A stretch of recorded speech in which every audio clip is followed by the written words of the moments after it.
नेपाल राष्ट्र बैंकका गभर्नर महाप्रसाद अधिकारीले पुनर्कर्जा कोषको रकमबाट कम्तीमा 30,000 ऋणीले सुविधा पाउने बताएका छन्। सङ्घीय संसद प्रतिनिधि सभाको अर्थ समितिको सोमबारको बैठकमा मौद्रिक नीतिको तयारी सम्बन्धमा जानकारी गराउँदै सबै स्थानीय तहमा पुनर्कर्जाको पहुँच पुग्ने र कम्तीमा 30,000 ऋणीले सुविधा पाउने बताए। उनले बैंकको प्रत्येक शाखा कार्यालयले कम्तीमा 5वटा पुनर्कर्जा परिचालन गर्नुपर्ने नीतिगत व्यवस्था गरिएको बताए। यो व्यवस्थाबाट प्रत्येक स्थानीय तहमा कम्तीमा 5 जना ऋणीले पुनर्कर्जा सुविधा पाउने उनले स्पष्ट पारे।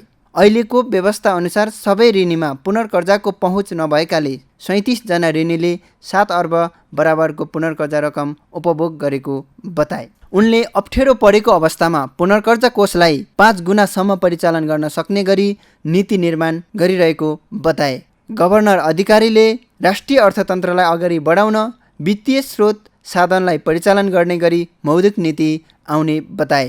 उनले कोभिड-19 को असर सबै क्षेत्रमा परेको छ भन्ने निष्कर्षसहित ब्याज र किस्ता बुझाउने समयलाई थप गर्ने र कर्जाको पूर्णतालिकीकरण गर्ने गरी मौद्रिक नीति आउने उनले स्पष्ट पारे।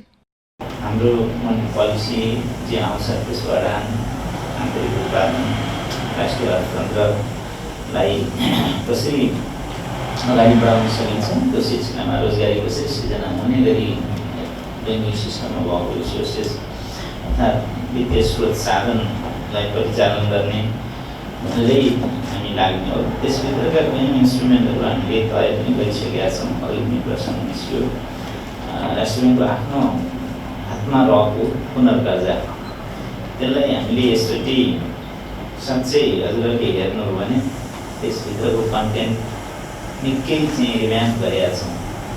त्यसमा केही फिचरहरू जस्तो हामीले आउटरिच बढाउन खोजेका छौँ।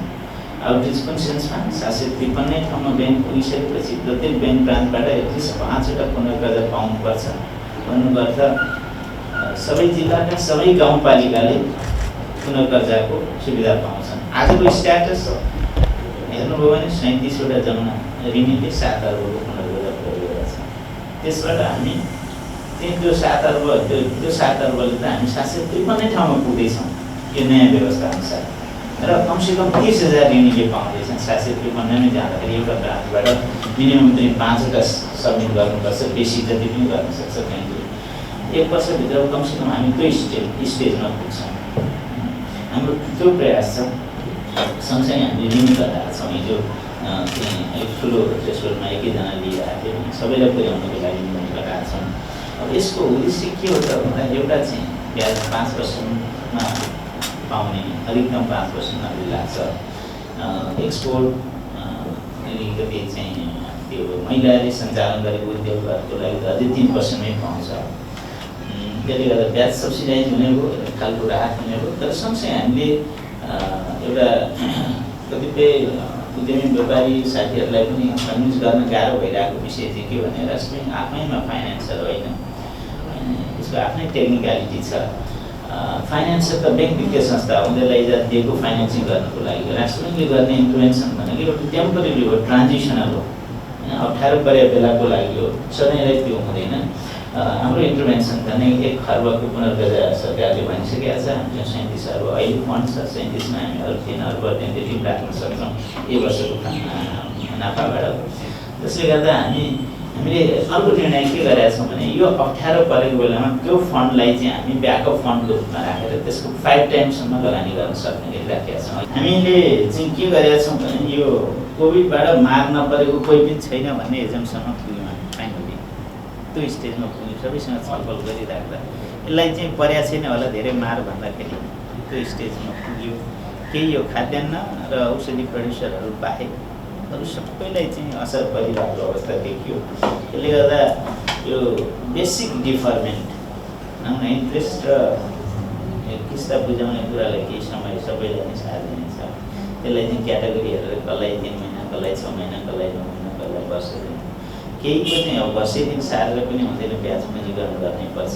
यसलाई कसरी लाने, अब केही वर्षसम्म पनि रिकभर भएन यदि भनेदेखि उनीहरूलाई चाहिँ अरू खालका इन्स्टिट्युसनहरू जस्तो यो चाहिँ नयाँ कन्सेप्ट हुन्छ। हामी प्राइभेट इक्विटीको कन्सेप्टबाट अथवा त्यो एमसीको कन्सेप्टबाट यी इन्स्टिट्युसनहरूलाई कसरी बचाउने, हाम्रो टार्गेट चाहिँ के छ भने अहिले बनेका होटलहरूलाई हामी स्टोरमा परिणत हुन नपरोस् भन्ने किसिमले होटलले जुन किसिमको कन्ट्रिब्युसन पर्यटनको लागि गर्छ त्यो स्टोरले राष्ट्रलाई गर्न सक्दैन। त्यसकारण हिजो कतिपय होटलहरू स्टोरमा कन्भर्ट भएको छन्, त्यो स्थिति भोलि नआओस् भन्ने किसिमबाट हामी प्लान गर्न खोजेका छौँ। यी कामलाई चाहिँ यो मनिटरी पोलिसी मात्रै होइन फिस्कल साइडबाट पनि सपोर्ट गर्नुपर्छ। होला अहिले जरुरी छैन, नेक्स्ट इयरका कुराहरू ती।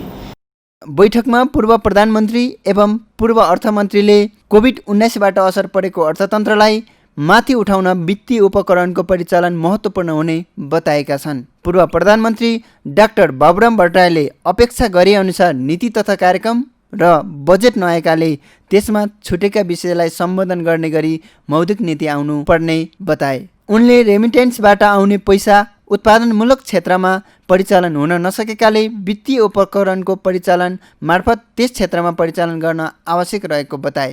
त्यस्तै क्षेत्रगत बैंकिङको रूपमा काम गर्ने गरी ठुला बैंकहरू स्थापना गर्न वा अहिले भइरहेका बैंकलाई परिचालन गर्न पनि भट्टराईले सुझाव दिए। नीति कार्यक्रम बजेट र यो मौद्रिक नीतिलाई अन्तर सम्बन्धित ढङ्गले नै ल्याउने, त्यसमा जुन अपूर्णता रहेका छन्, अपूर्णता अपेक्षा अनुरूप भएन भन्ने जुन आइरहेको छ, प्रतिफल पनि सोचेअनुसार जुन आइरहेको छैन, त्यसलाई पूर्णता दिने ढङ्गले मौद्रिक नीति ल्याउँदाखेरि चाहिँ ल्याँड गरेर ल्याउँदा राम्रो होला भन्ने मेरो एउटा चाहिँ सुझाव हो। यसमा अलि अमृत ढङ्गले आयो, सङ्केत त छ, तर त्यसमा चाहिँ जानु होला भन्ने मेरो सुझाव, अलिकति आँट गरेर अघि बढ्दा राम्रो होला भन्ने मेरो एउटा सुझाव हो। हाम्रो वित्तीय संस्था ब्याङ्किङ प्रणालीमा हामीले जुन अहिले केही वर्ष यता रेमिटेन्सबाट आउने त्यो पैसा ब्याङ्कहरूमा विभिन्न ढङ्गले घुमेर त्यहाँ पुग्छ, चाहे बजार मार्फत हो चाहे सिधै होस्, र त्यसलाई चाहिँ फेरि हामीले लगानी गर्दाखेरि चाहिँ उपभोगकै ठाउँमा र स्पेकुलेसन, खासै ल्यान्ड स्पेकुलेसन र बढी जग्गा दलाली गरेर फेरि जुन हामीले चाहिँ त्यसलाई लगानी गरिरहेका छौँ, त्यसले उत्पादनको क्षेत्रमा पटक्कै प्रभावित भएको छैन। त्यसैले अब हामीले चाहिँ मौद्रिक नीति मार्फत चाहिँ त्यहाँ कसरी त्यसलाई निरुत्साहित गर्न सकिन्छ, अलिक बोल्ने नै सायद आँट गर्नुपर्छ कि नत्र घुमिफिरिकन फेरि उपभोगजन्य वस्तुले मात्रै त्यो बढी ऋण प्रवाह भएर जाने र उत्पादन र रोजगारी सृजना गर्ने क्षेत्रले चाहिँ विविध ढङ्गले नीतिगत रूपमा जतिसुकै भने पनि व्यवहार चाहिँ प्राप्त नहुने जुन भइरहेको छ, त्यतापट्टि चाहिँ विशेष अलिकति ध्यान पुगोस् भन्ने मेरो फेरि पनि यहाँनिर चाहिँ आग्रह चाहिँ छ। त्यसले चाहिँ बढी नै कृषि क्षेत्रमा नै केन्द्रित हुने ढङ्गले कृषि ब्याङ्क अथवा औद्योगिक र लगानी क्षेत्रले केन्द्रित हुने ढङ्गले पहिलेको औद्योगिक विकास ब्याङ्क त्यति काम लागेन, अन्त हामीले सार्यौँ। फेरि पनि त्यसको चाहिँ यदि हामी परिवर्तन गर्ने हो भने त्यसमा अलिक बढी जोड, पूर्वाधार विकास ब्याङ्क पनि हामी भनेका छौँ, तर त्यो पनि त्यति जोडसँग हामी जान सकेनौँ। पूर्वाधार विकास ब्याङ्क र साना र मझौला उद्यम व्यवसायलाई प्रवर्धन गर्ने खालको पनि त्यस्ता 3-4वटा चाहिँ अलिक विशिष्ट प्रकारका ब्याङ्किङहरूको व्यवस्था गरेर तिनीहरूले चाहिँ अलि ब्याज दर र त्यसको मुद्रा प्रभावमा पनि अलिक वर्गीकरण गरेर प्राथमिकता अनुसार चाहिँ अलि बढी ध्यान दिने भइदियो भने त्यसले चाहिँ अहिलेको सङ्कटको घडीमा र यो सङ्क्रमण कालमा चाहिँ निर्वाह गर्न सक्छ कि भन्ने चाहिँ लाग्छ। पूर्व अर्थमन्त्री सुरेन्द्र पाण्डेले भने पुनर्कर्जा कोषमा रकम नै नराखिकन नीति बनाएर अर्थतन्त्रलाई सहयोग गर्ने भन्ने कुरा अव्यावहारिक भएको बताए। सरकारले पुनर्कर्जा कोषलाई बढाउँदै लैजाने तर 1 पैसा पनि नहाल्ने प्रविधि रहँदासम्म पुनर्कर्जा कोषको रकम 1 खर्ब पुर्याउन असम्भव भएको उनले बताए।